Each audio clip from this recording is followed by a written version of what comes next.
Thailand south China सी में China का सबसे करीबी मित्र देश माना जाता है, लेकिन हाल ही के घटनाक्रम को देखा जाए तो चाइना के साउथ चाइना सी में सबसे करीबी मित्र ने ही चाइना को सबसे बड़ा झटका दे दिया है और इसी के साथ फिलहाल भारत के सर से एक बड़ा खतरा टल गया है। इस वक्त पूरी दुनिया की नजरें दो जगह पर टिकी हैं, एक भारत चाइना LAC पर और दूसरा साउथ चाइना सी में। भारत चाइना LAC पर तो चाइना हाल ही में हुई ब्लैक टॉप की घटना के बाद बैकफुट पर आ गया है, लेकिन साउथ चाइना सी में भी अब उसको एक बहुत बड़ा नुकसान उठाना पड़ेगा। भारत के अंडमान निकोबार आइलैंड्स के ठीक नीचे मलेशिया और इंडोनेशिया के बीच स्ट्रेट्स ऑफ मलक्का है और इसके बीच से होकर दुनिया के करीब 1 लाख से ज्यादा शिप्स दुनिया का 30% ग्लोबल सी ट्रेड लेकर हर साल गुजरते हैं और ये हर साल बढ़ते ही जा रहा है। स्ट्रेट्स ऑफ मलक्का अब हर साल और भी कंजेस्टेड होते जा रहा है, जिसकी वजह से यहाँ से गुजरने वाले शिप्स को देरी का सामना करना पड़ता है और इसमें करीब 2 से 3 दिन बर्बाद हो जाते हैं। कुछ साल पहले वर्ल्ड बैंक की एक रिपोर्ट भी सामने आई थी जिसमें कहा गया था कि स्ट्रेट्स ऑफ मलक्का की कैपेसिटी करीब 1,20,000 शिप्स की है, जबकि आने वाले सालों में करीब 1,40,000 से ज्यादा शिप यहाँ से गुजरेंगे। इसका मतलब है कि अभी की 2 से 3 दिन की देरी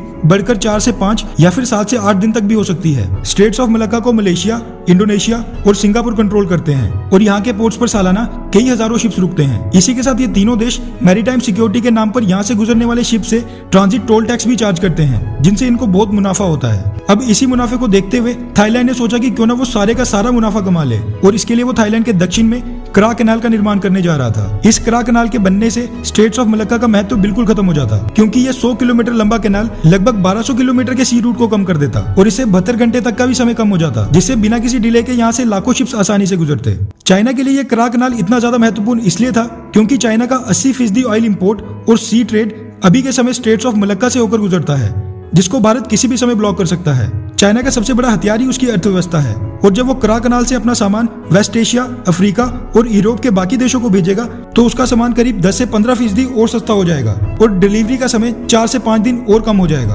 अब भारत के नजरिए से देखा जाए तो straits of Malacca international waters में आता है, जबकि क्रा कैनाल थाईलैंड का अधिकार क्षेत्र होगा। अगर चाइना के कंट्रोल में ये कैनाल आ गया तो चाइना बड़े कम समय में भारत को इंडियन ओशन में घेरने के लिए अपनी सबमरीन्स, नेवल शिप्स और एयरक्राफ्ट कैरियर्स बहुत ही कम समय में भेज सकता है, जबकि भारत को चाइना को साउथ चाइना सी में घेरने के लिए वही 3 से 4 दिन लंबा रूट लेना पड़ेगा। फिलहाल भारत के लिए राहत की खबर यह है कि थाईलैंड ने चाइना से 2 सबमरीन्स खरीदने के प्रोजेक्ट के साथ साथ क्रा कैनाल के प्रोजेक्ट को भी कैंसिल कर दिया है। थाईलैंड सरकार ने यह फैसला किया है कि वो खुद इस कैनाल को फाइनेंस करेगी और इसमें चाइना का कोई भी रोल नहीं होगा। मेरा मानना है कि थाईलैंड अपने इस फैसले से बहुत बड़े संकट से बच गया है, क्योंकि अगर चाइना इसको फाइनेंस करता और अगर थाईलैंड किसी तरह इसका पैसा नहीं चुका पाता तो चाइना क्रा कैनाल के साथ साथ पूरे के पूरे साउथ थाईलैंड पर ही कब्जा कर लेता, जैसा उसने श्रीलंका के हम्बनटोटा पोर्ट के साथ किया है। चाइना से लड़ना है तो उसकी अर्थव्यवस्था को नुकसान पहुंचाना पड़ेगा। इसीलिए आप लोगों से भी निवेदन है कि जितना कम हो सके उतनी कम चाइनीज चीजें खरीदें और आत्मनिर्भर अभियान में भारत सरकार का साथ देते हुए चाइनीज चीजों का बहिष्कार करें। आपकी इस बारे में क्या राय है, नीचे कमेंट करके जरूर बताएं।